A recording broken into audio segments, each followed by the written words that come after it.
Genesis 36. This is the account of the descendants of Esau, also known as Edom. Esau married two young women from Canaan, Adah, the daughter of Elon the Hittite, and Aholibamah, the daughter of Anah and granddaughter of Zibeon the Hivite. He also married his cousin Basemath, who was the daughter of Ishmael and the sister of Nebaioth. Adah gave birth to a son named Eliphaz for Esau. Basemath gave birth to a son named Reuel. Aholibamah gave birth to sons named Jeush, Jalam, and Korah. All these sons were born to Esau in the land of Canaan. Esau took his wives, his children, and his entire household, along with his livestock and cattle, all the wealth he had acquired in the land of Canaan, and moved away from his brother Jacob. There was not enough land to support them both, because of all the livestock and possessions they had acquired. So Esau, also known as Edom, settled in the hill country of Seir. This is the account of Esau's descendants, the Edomites, who lived in the hill country of Seir. These are the names of Esau's sons: Eliphaz, the son of Esau's wife Adah, and Reuel, the son of Esau's wife Basemath. The descendants of Eliphaz were Teman, Omar, Zepho, Gatam, and Kenaz. Timnah, the concubine of Esau's son Eliphaz, gave birth to a son named Amalek. These are the descendants of Esau's wife, Adah. The descendants of Reuel were Nahath, Zerah, Shammah, and Mizah. These are the descendants of Esau's wife, Basemath. Esau also had sons through Aholibamah, the daughter of Anah, and granddaughter of Zibeon. Their names were Jeush, Jalam, and Korah. These are the descendants of Esau who became the leaders of various clans. The descendants of Esau's oldest son, Eliphaz, became the leaders of the clans of Teman, Omar, Zepho, Kenaz, Korah, Gatam, and Amalek. These are the clan leaders in the land of Edom who descended from Eliphaz. All these were descendants of Esau's wife, Adah.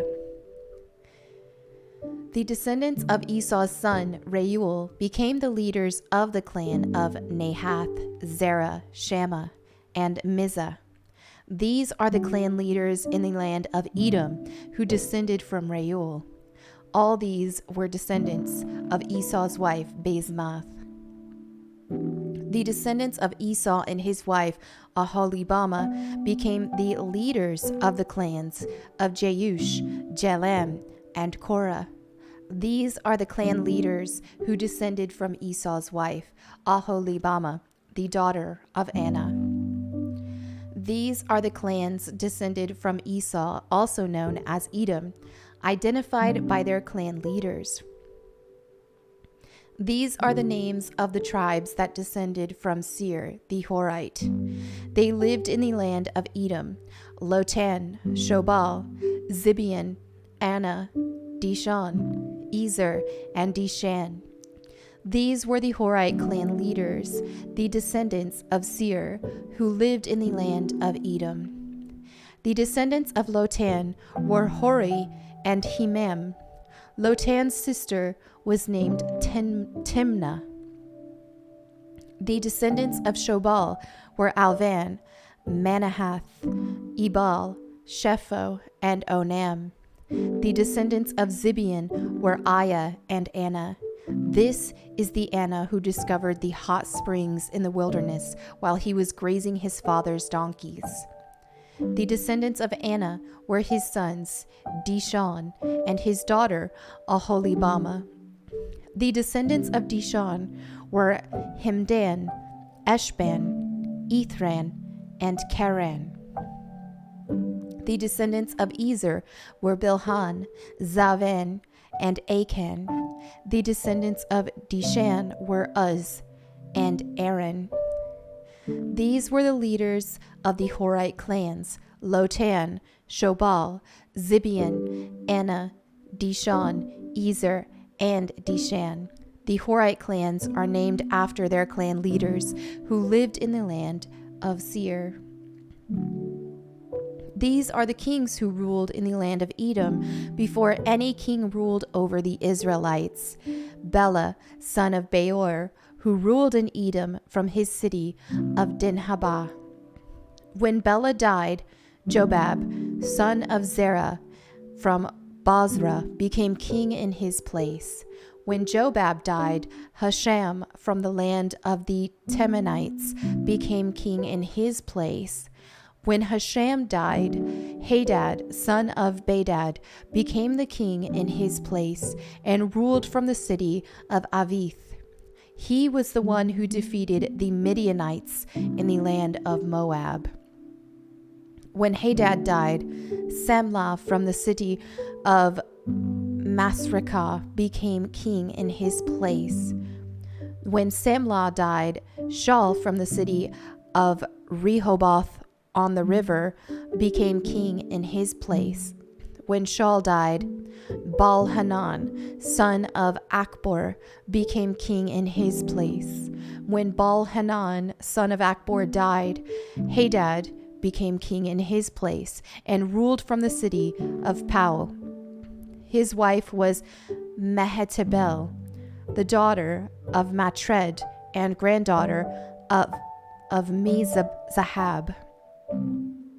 These are the names of the leaders of the clans descended from Esau, who lived in the places named for them: Timnah, Alva, Jetheth, Oholibama, Elah, Pinan, Kenaz, Teman, Mibzar, Magdiel, and Iram. These are the leaders of the clans of Edom, listed according to their settlements in the land they occupied. They all descended from Esau, the ancestor of the Edomites. Genesis 37. So Jacob settled again in the land of Canaan, where his father had lived as a foreigner. This is the account of Jacob and his family. When Joseph was 17 years old, he often tended his father's flocks. He worked for his half-brothers, the sons of his father's wives, Bilhah and Zilpah. But Joseph reported to his father some of the bad things his brothers were doing. Jacob loved Joseph more than any of his other children because Joseph had been born to him in his old age. So one day Jacob had a special gift made for Joseph, a beautiful robe. But his brothers hated Joseph because their father loved him more than the rest of them. They couldn't say a kind word to him. One night Joseph had a dream, and when he told his brothers about it, they hated him more than ever. "Listen to this dream," he said. "We were out in the field, tying up bundles of grain. Suddenly, my bundle stood up, and your bundles all gathered around and bowed low before mine." His brothers responded, "So you think you will be our king, do you? Do you actually think you will reign over us?" And they hated him all the more because of his dreams and the way he talked about them. Soon, Joseph had another dream, and again he told his brothers about it. "Listen, I have had another dream," he said. "The sun, moon, and 11 stars bowed low before me." This time, he told the dream to his father as well as to his brothers. But his father scolded him. "What kind of dream is that?" he asked. "Will your mother and I and your brothers actually come and bow to the ground before you?" But while his brothers were jealous of Joseph, his father wondered what the dreams meant. Soon after this, Joseph's brothers went to pasture their father's flocks at Shechem. When they had been gone for some time, Jacob said to Joseph, "Your brothers are pasturing the sheep at Shechem. Get ready, and I will send you to them." "I'm ready to go," Joseph replied. "Go and see how your brothers and the flocks are getting along," Jacob said. "Then come back and bring me a report." So Jacob sent him on his way, and Joseph traveled to Shechem from their home in the valley of Hebron. When he arrived there, a man from the area noticed him wandering around the countryside. "What are you looking for?" he asked. "I'm looking for my brothers," Joseph replied. "Do you know where they are pasturing their sheep?" "Yes," the man told him. "They have moved on from here, but I heard them say, 'Let's go on to Dothan.'" So Joseph followed his brothers to Dothan and found them there. When Joseph's brothers saw him coming, they recognized him in the distance.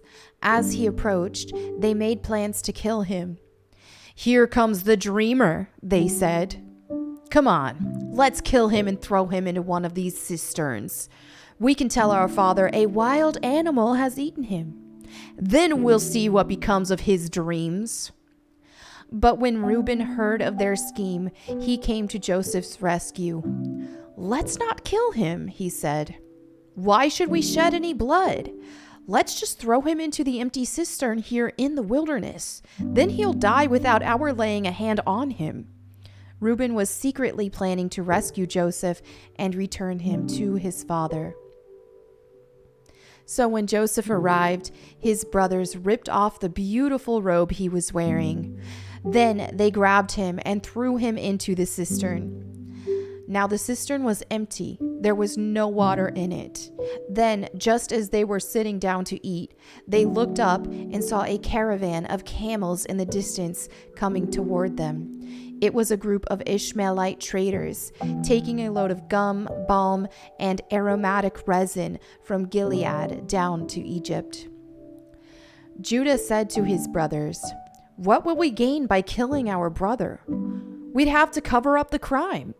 Instead of hurting him, let's sell him to those Ishmaelite traders. After all, he is our brother, our own flesh and blood."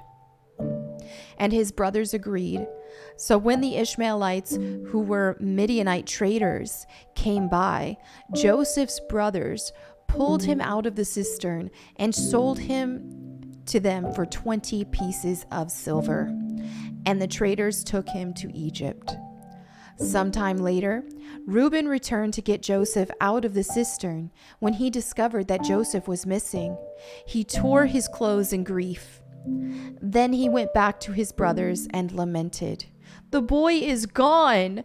What will I do now?" Then the brothers killed a young goat and dipped Joseph's robe in its blood.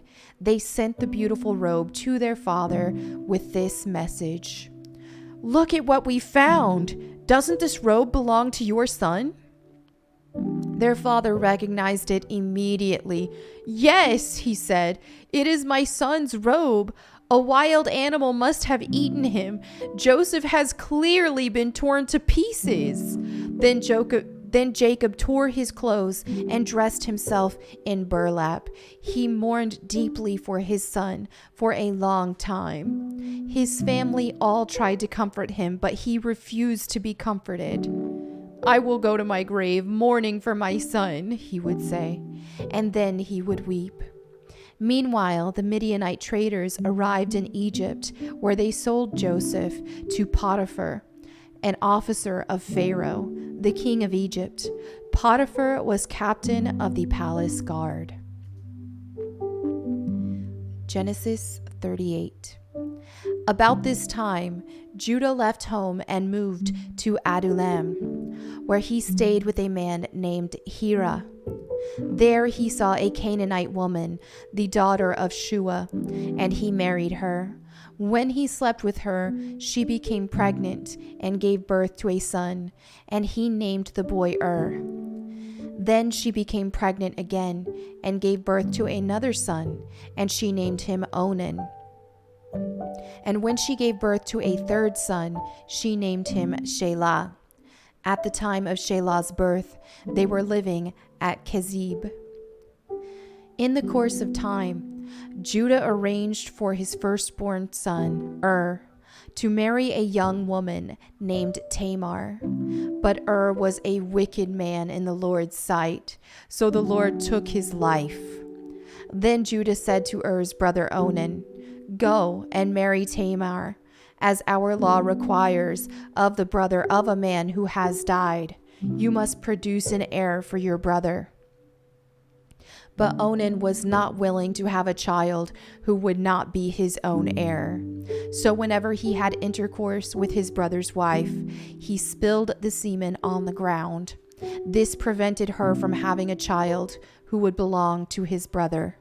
But the Lord considered it evil for Onan to deny a child to his dead brother. So the Lord took Onan's life too. Then Judah said to Tamar, his daughter-in-law, "Go back to your parents' home and remain a widow until my son Shelah is old enough to marry you." But Judah didn't really intend to do this because he was afraid Shelah would also die like his two brothers. So Tamar went back to live in her father's home. Some years later, Judah's wife died. After the time of mourning was over, Judah and his friend Hirah the Adullamite went up to Timnah to supervise the shearing of his sheep.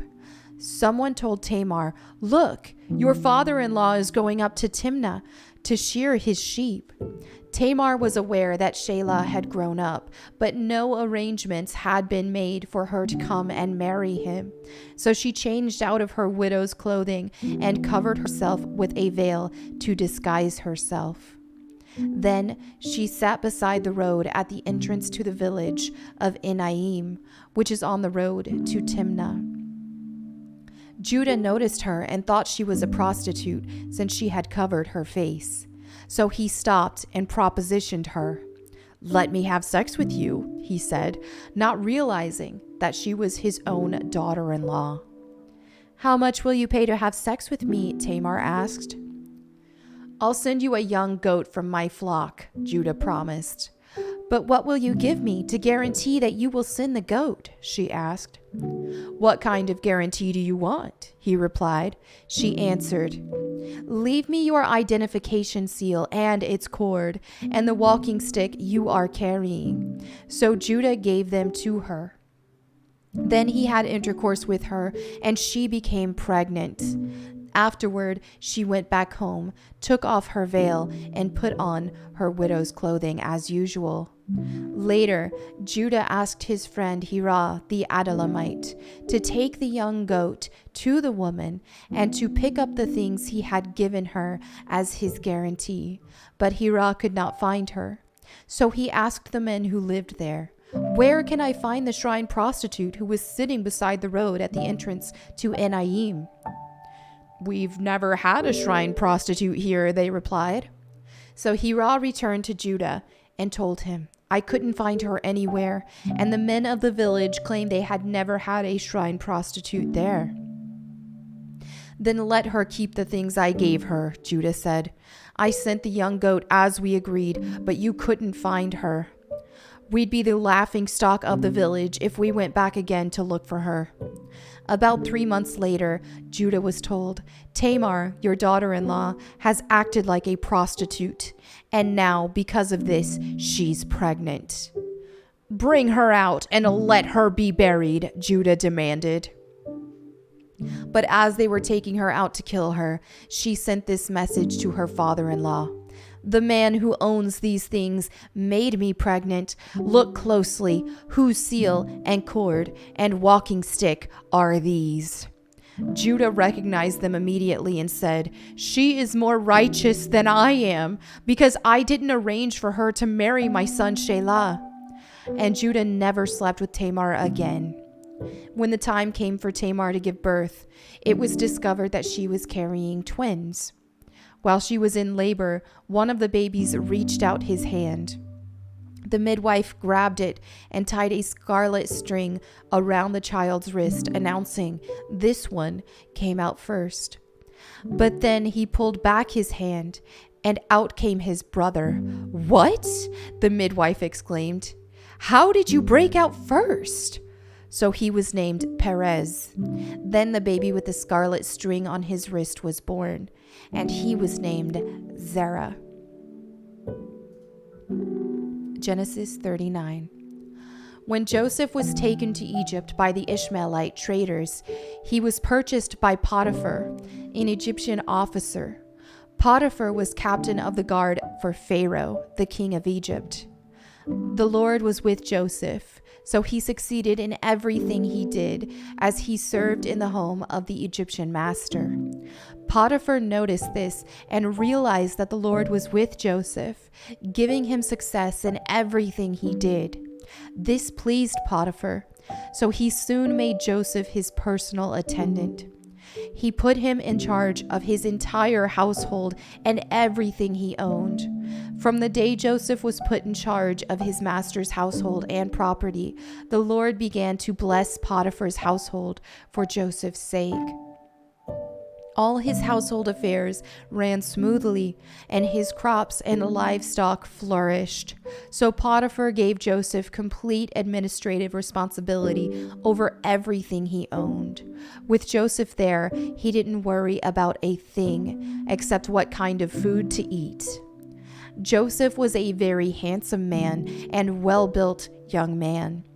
And Potiphar's wife soon began to look at him lustfully. "Come and sleep with me," she demanded. But Joseph refused. "Look," he told her, "my master trusts me with everything in his entire household. No one here has more authority than I do. He has held back nothing from me except you, because you are his wife. How could I do such a wicked thing? It would be a great sin against God." She kept putting pressure on Joseph day after day, but he refused to sleep with her, and he kept out of her way as much as possible. One day, however, no one else was around when he went in to do his work. She came and grabbed him by his cloak, demanding, "Come on, sleep with me." Joseph tore himself away, but he left his cloak in her hand as she ran from the house. When she saw that he was holding his cloak and he had fled, she called out to her servants. Soon all the men came running. "Look," she said, "my husband has brought this Hebrew slave here to make fools of us. He came into my room to grape me, but I screamed. When he heard me scream, he ran outside and got away, but he left his cloak behind with me." She kept the cloak with her until her husband came home. Then she told him her story. "That Hebrew slave you've brought into our household tried to come in and fool around with me," she said. "But when I screamed, he ran outside, leaving his cloak with me." Potiphar was furious when he heard his wife's story about how Joseph had treated her. So he took Joseph and threw him into the prison where the king's prisoners were held, and there he remained. But the Lord was with Joseph in the prison and showed him his faithful love. And the Lord made Joseph a favorite with the prison warden. Before long, the warden put Joseph in charge of all the other prisoners and over everything that happened in the prison.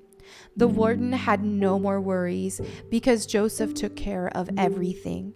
The Lord was with him and caused everything he did to succeed. Genesis chapter 40. Sometime later, Pharaoh's chief cupbearer and chief baker offended their royal master. Pharaoh became angry with these two officials, and he put them in the prison where Joseph was, in the palace of the captain of the guard. They remained in prison for some time, and the captain of the guard assigned them to Joseph, who looked after them.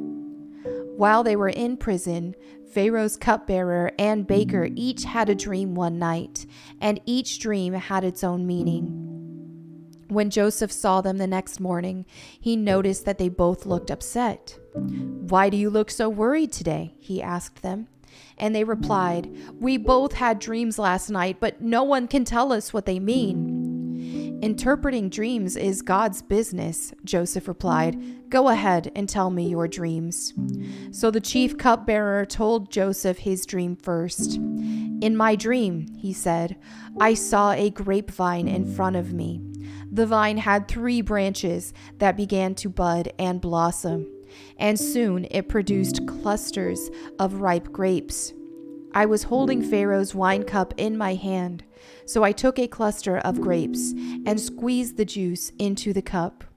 Then I placed the cup in Pharaoh's hand." "This is what the dream means," Joseph said. "The 3 branches represent 3 days. Within 3 days, Pharaoh will lift you up and restore you to your position as his chief cupbearer. And please remember me and do me a favor when things go well for you. Mention me to Pharaoh so he might let me out of this place. For I was kidnapped from my homeland, the land of the Hebrews, and now I'm here in prison. But I did nothing to deserve it." When the chief baker saw that Joseph had given the first dream such a positive interpretation, he said to Joseph, "I had a dream too. In my dream, there were 3 baskets of white pastries stacked on my head. The top basket contained all kinds of pastries for Pharaoh, but the birds came and ate them from the basket on my head." "This is what the dream means," Joseph told him. "The 3 baskets also represent 3 days. 3 days from now, Pharaoh will lift you up and impale your body on a pole. Then birds will come back and peck away at your flesh." Pharaoh's birthday came 3 days later, and he prepared a banquet for all his officials and staff. He summoned his chief cupbearer and chief baker to join the other officials. He then restored the chief cupbearer to his former position, so he could again hand Pharaoh his cup. But Pharaoh impaled the chief baker, just as Joseph had predicted. Then when he interpreted his dream.